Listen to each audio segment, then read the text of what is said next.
दोस्तों, एक समय की बात है जब एक बहुत बड़े से गांव में एक बौद्ध भिक्षु गांव के बाहर अपनी कुटिया बना के रहा करते थे।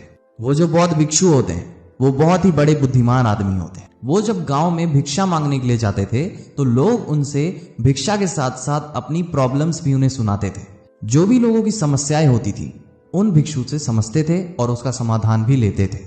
और वो जो बौद्ध भिक्षु होते हैं वो बड़े ही आसानी से उनके प्रॉब्लम्स का सलूशन बता देते थे। और ऐसे ही एक दिन की बात है जब वो भिक्षा मांगते मांगते गांव के सबसे धनी आदमी के घर पहुंचते हैं। वो जो व्यक्ति रहता है वो काफी धनवान रहता है, उसके पास पैसों की कोई कमी नहीं रहती है, लेकिन उसके घर में एक प्रॉब्लम रहती है। वो जो धनी व्यक्ति था वो पैसों से बहुत ज्यादा मजबूत था, लेकिन उसके घर में एक चीज की प्रॉब्लम थी कि उसके घर वाले आपस में लड़ते रहते थे। उसके घर में शांति और आपसी भाईचारे की बहुत ज्यादा कमी थी। इस बात को लेकर वह अमीर आदमी बहुत ज्यादा परेशान रहता था। और उस अमीर आदमी ने उन बौद्ध भिक्षु के काबिलियत और उनके प्रॉब्लम सॉल्विंग के बारे में सुन रखा था, जिसकी वजह से वह अमीर आदमी भी अपनी प्रॉब्लम उन बौद्ध भिक्षु को बताता है। अमीर आदमी उन बौद्ध भिक्षु से पूछता है कि ये लोग झगड़ा क्यों करते हैं आपस में। वो जो बौद्ध भिक्षु होते हैं वो बहुत ही देर तक सोचते हैं और कुछ देर बाद बहुत ही ऊंची आवाज में उस अमीर को जवाब देते हैं। वो कहते हैं कि मैं तुम्हारे यहाँ भिक्षा लेने आया था, ना कि तुम्हारे फालतू सवालों के जवाब देने के लिए। उन बौद्ध भिक्षु के मुंह से ये बात सुनते ही वह अमीर आदमी गुस्से से लाल हो जाता है। उन बौद्ध भिक्षु के मुंह से इतनी ज्यादा कड़वी बातें सुनने से वह अमीर आदमी बहुत ही ज्यादा गुस्सा हो जाता है। वह इतना तेज गुस्सा हो जाता है कि उन बौद्ध भिक्षु को जोर जोर से चिल्ला के उल्टा सीधी बातें कहने लगता है। उस अमीर आदमी ने उन बौद्ध भिक्षु से कहा, तुम कैसे स्वार्थी इंसान हो। मैंने तुम्हें भिक्षा दी, मैंने तुम्हें खाने को भोजन दिया और तुम बदले में मेरे साथ ये कर रहे हो। तुम्हारा जवाब ये रहता है।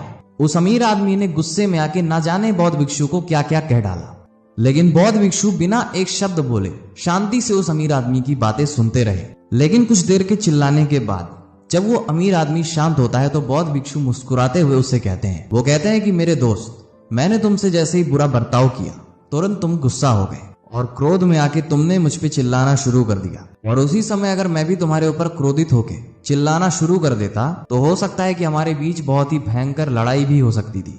असल में क्रोध करना ही सभी लड़ाइयों की जड़ होती है।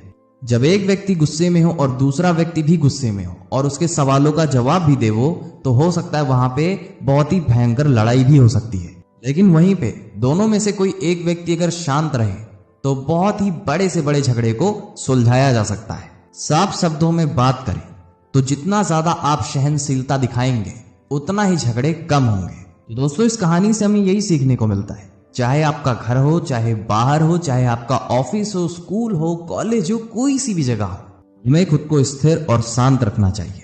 और अगर कोई हम पे गुस्सा होता है तो हमें बहुत ही शांति से और साधारण पूर्ण उसका जवाब देना चाहिए। क्योंकि अगर सामने वाला हम पे क्रोधित है और हम भी उस पे क्रोधित होना शुरू कर देते हैं तो छोटी सी छोटी बात को बहुत ही बड़ी बात बनाने में समय नहीं लगता है। उम्मीद करते हैं ये स्टोरी आपको समझ में आई होगी। कमेंट सेक्शन में बता सकते हैं कि आपको ये स्टोरी कैसी लगी।